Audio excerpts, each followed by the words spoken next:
Hello, this is Sean Wenders, digital coach for Union County School District. We're going to look at how to grade assignments in Google Classroom. And this all varies on the type of assignments you're submitting. So I'm going to jump into my classroom and say, depending on the type, it'll be a little bit different. So if I want to go back and edit assignments, we have that. But if I actually click directly into an assignment, it takes me into the gradebook for it.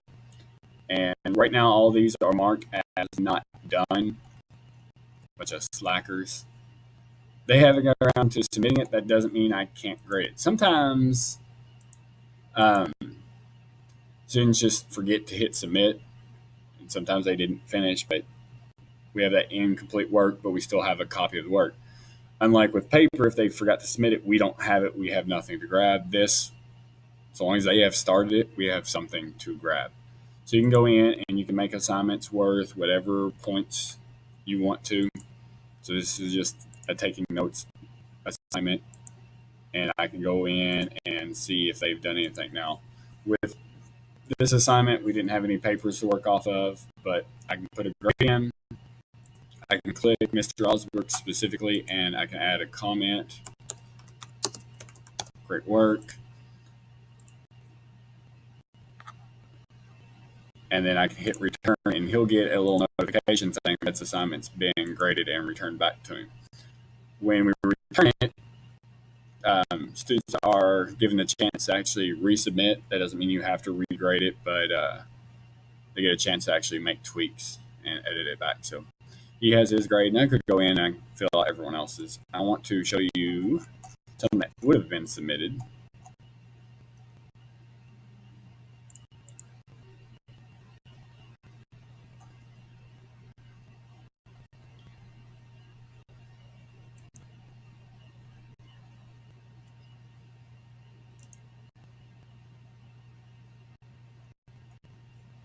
Let's not go that route.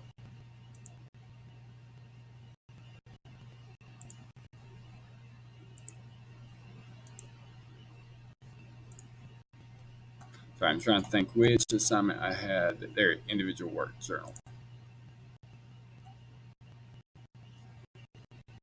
All right, so Wendy Bunner was done. I can actually look and see the preview of their assignments. Now, this is really neat. Even if they're not done, this is how you can navigate a class while students are currently working on an assignment. You can sit here and go this route.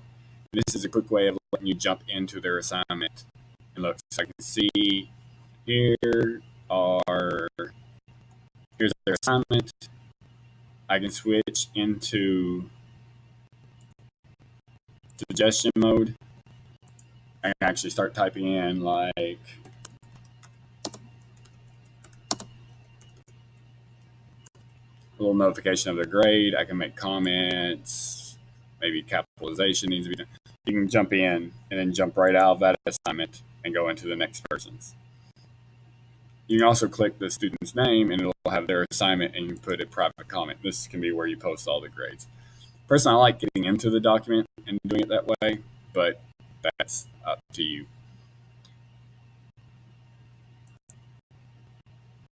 Hit that X so I can see everybody. But like I said, I just start from the top and I go to each student and I jump in, and especially in class time, students really, they'll notice you've come in because the little icon will show up. And if you leave all the documents in, everybody thinks you're in their documents. So that's a neat little way, and we can put our grades in pretty quick.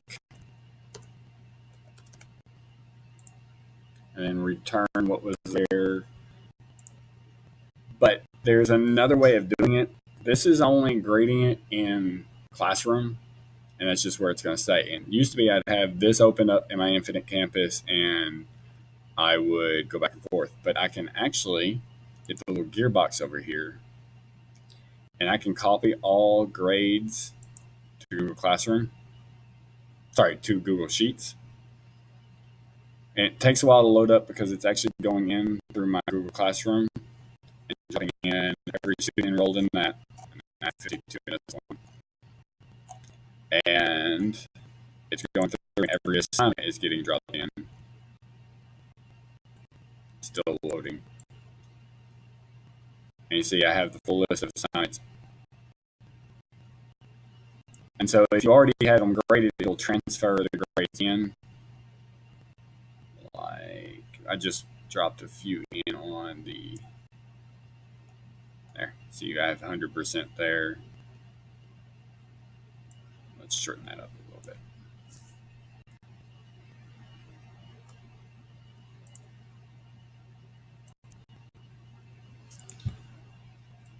It already has some of the grades in, but you can still go in and put grades in this way and record. And it's going ahead and giving them points. And maybe, oops, I don't want that to be out of 100. I wanted that to be out of 75.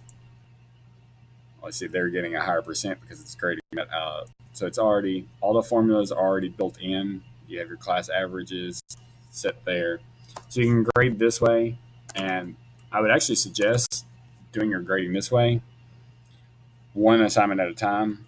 Because I do believe if you copy this and you go into Google, if so long as it's in the correct alphabetical order, I think if you go into Independent Campus, you can actually paste from a CVS file into Gradebook and it'll transfer straight down. Now, I can't promise that because I can't test that right now, but I believe that was the case. Now, this is pulling every assignment at current date. And if I change it here, made that 75 points, that's not affecting my Google Classroom. If I go back to that assignment, it's not connected anymore. It's just making that one-time transfer. But it's a nice way of, if you are putting in grades in here and closing in on 9 weeks, you can actually post it out and be like, this is your Google Classroom grade.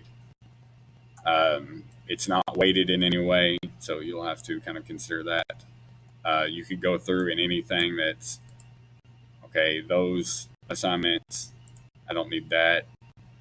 And just pull in your quizzes or tests and have that be put in that way. That's really your call on how you manage your grade book. But you'll see, I do have the assignments where I can post as an option in there. Do check that out. And I think that's all I have for you on doing grades through this way. All right. Thank you, guys.